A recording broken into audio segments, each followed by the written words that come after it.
Madame, monsieur, bonsoir, bienvenue dans ce journal tout en images. Voici les titres. Séisme, tsunami, cyclone, la population martiniquaise est-elle prête à faire face ? Alors que la saison cyclonique bat son plein et que la tempête tropicale Erin approche l'arc antillais, la question des bons comportements à adopter face aux risques majeurs se pose. À Saint-Joseph, le chantier de construction du futur car baie des Sciences a été stoppé net. La Sopamar, qui s'était mobilisée il y a quelques jours, dénonce entre autres son lieu d'implantation différent de celui initialement annoncé, ainsi que d'autres irrégularités selon elle dans le projet.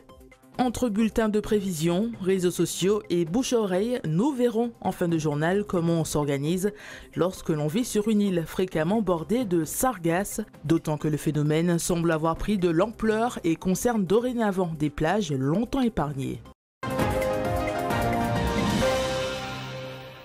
La tempête tropicale Erin, toujours sous surveillance.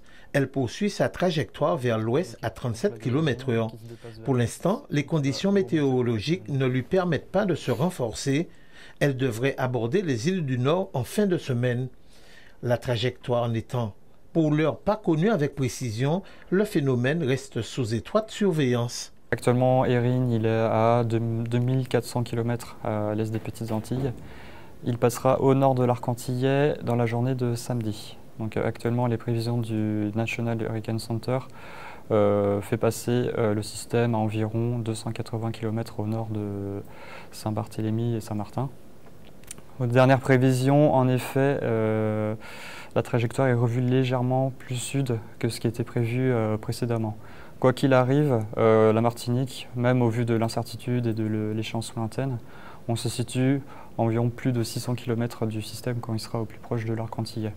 Ce qui fait que nous aurons vraiment des effets très, très atténués du cyclone.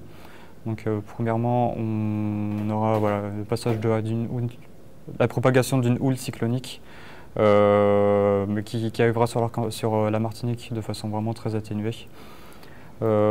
Puis secondement, on aura aussi des remontées de sud, puisque le vent va s'orienter sud. Le second effet que va procurer le cyclone, c'est qu'il va perturber le flux d'alizé. Donc déjà à partir de jeudi et vendredi, on aura un alizé qui va fortement baisser. Et ce week-end, il va reprendre, mais dans un secteur de sud. Donc, ce qui fait que ce week-end, le vent venant de sud il sera légèrement plus chaud et surtout plus humide. Donc à partir de dimanche, on pourra s'attendre à une activité pluvio-orageuse, peut-être localisée, mais localement forte.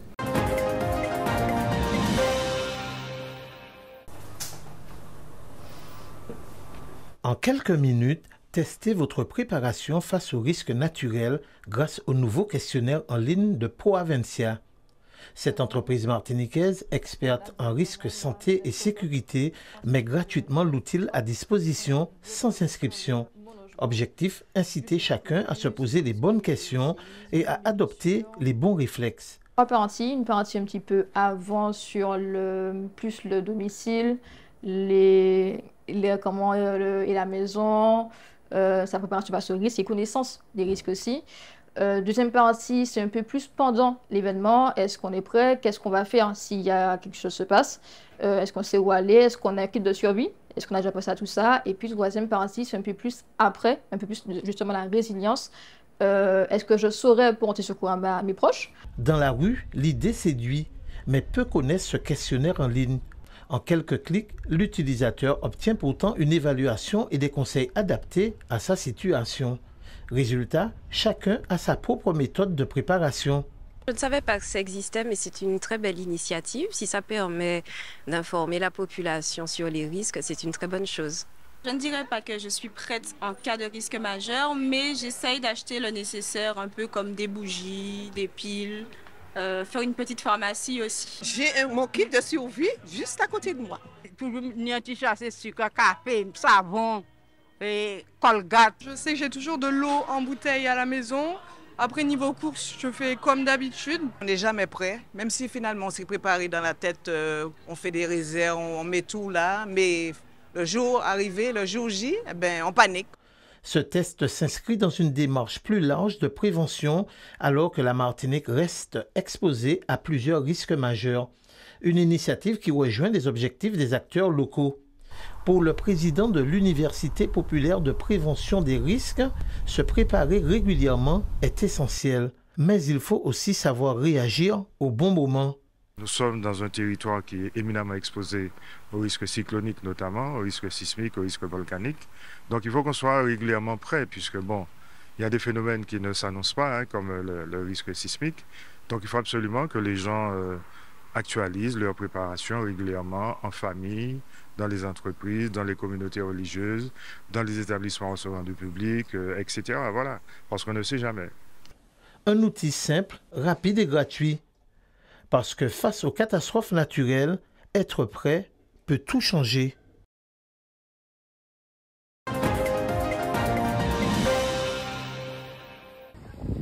Malgré un niveau d'alerte rouge à la pollution de l'air à Fort-de-France, certains ont quand même profité de leur journée de vacances. Cet éducateur sportif connaît bien les recommandations en cas d'épisode intense de brume de sable. Avec sa fille, il privilégie une simple promenade et un peu de balançoire. Parce que je suis sensibilisé de par mon métier et mes origines aussi.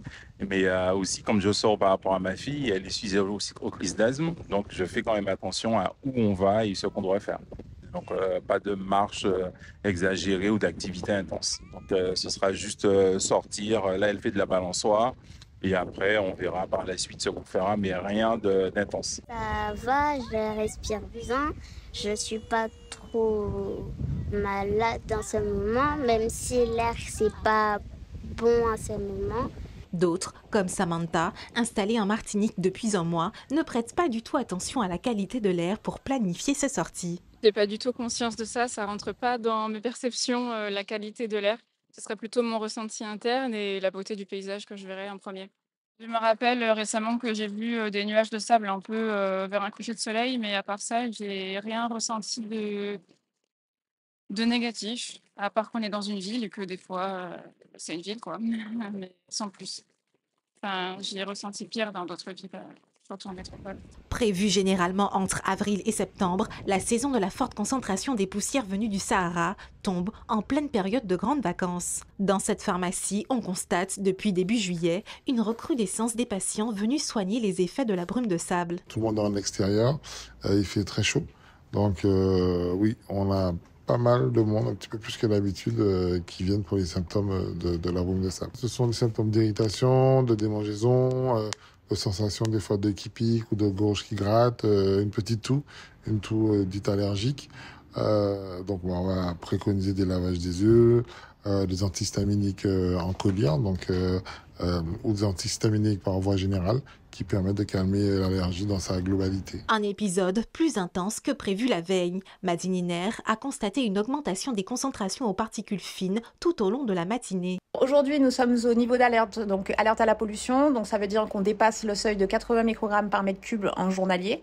Donc en faisant la prévision hier, nous avions annoncé pour aujourd'hui le seuil d'information et de recommandation, donc qui veut dire qu'on dépasserait le seuil de 50 microgrammes par mètre cube. Sauf que ce matin, en faisant les prévisions et en revoyant un peu nos modèles, on s'est rendu compte que la brume était un peu plus dense que ce qu'on avait annoncé hier. Donc du coup, le changement de niveau a eu lieu ce matin en passant du coup au seuil d'alerte. Demain, la procédure d'alerte pourrait être levée avec une baisse de la concentration des particules fines avant de retrouver une bonne qualité de l'air après-demain.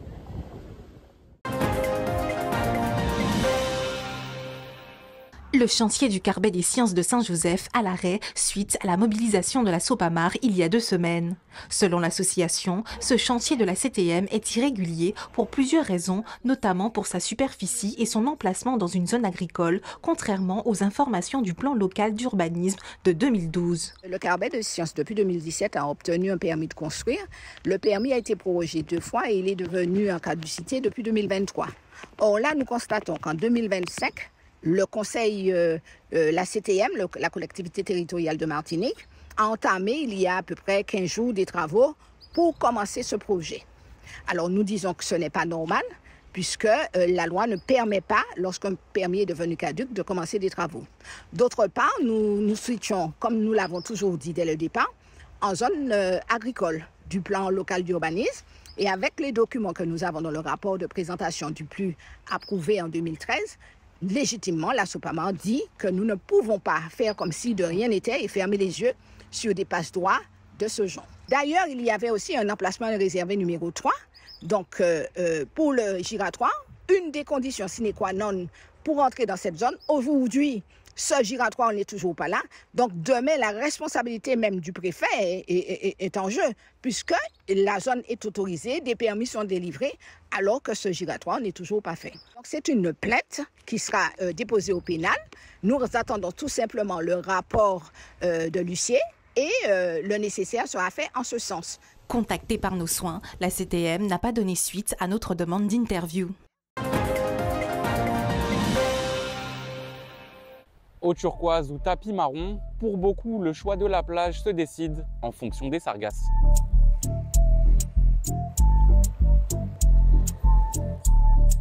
Ici, le sable est propre, l'eau cristalline et aucune trace de ces algues brunes qui gâchent parfois nos baignades. Nous sommes à la plage du coin au Carbet et ici, aucune sargasse. Mais comment être sûr de choisir la bonne plage loin des sargasses? Quels critères prendre en compte avant de poser sa serviette? Pour les plus renseignés, c'est du sable et une eau bien visible, mais pour ceux qui sont le moins au fait, c'est une surprise particulière. S'il y a des sargasses, on essaye de s'éloigner un petit peu, pour dire quand même de ne pas avoir trop ça dans les jambes quand on nage. Mais bon, pour l'instant, nous, ça ne nous a pas dérangé pour autant. Si c'est dans l'eau, on essaye de regarder où il y en a le moins, hein, parce que parfois c'est par endroit. On essaie quand même de s'écarter un petit peu, et puis après il y en a sur la plage, mais bon, c'est pas gênant plus que ça, quoi. Si vous préférez les plages du sud, nous sommes actuellement à Sainte-Anne, à Cap-Chevalier, pour vérifier si les sargasses ont pris possession de la plage.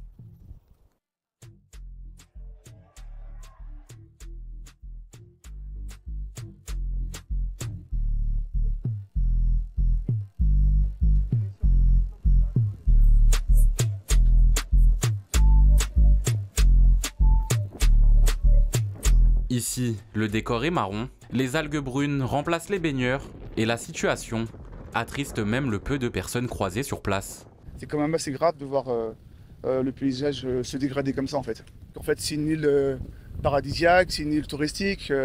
En fait, ça cache un peu le désir de venir sur l'île, de voyager vers la Martinique. C'est un peu dommage de voir que à cause de ça, le paysage est complètement dégradé en fait. On ne peut plus s'amuser et circuler comme on voudrait en fait.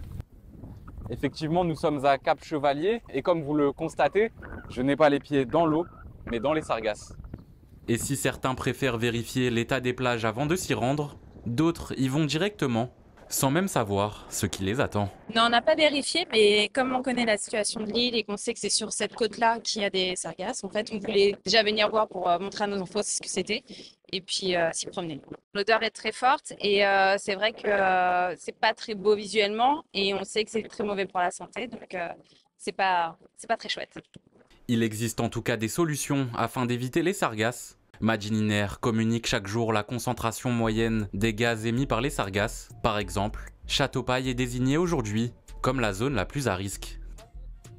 Toujours dans le sud, à Lens-Figuier, cette fois, aucune sargasse à l'horizon et la baignade est d'actualité.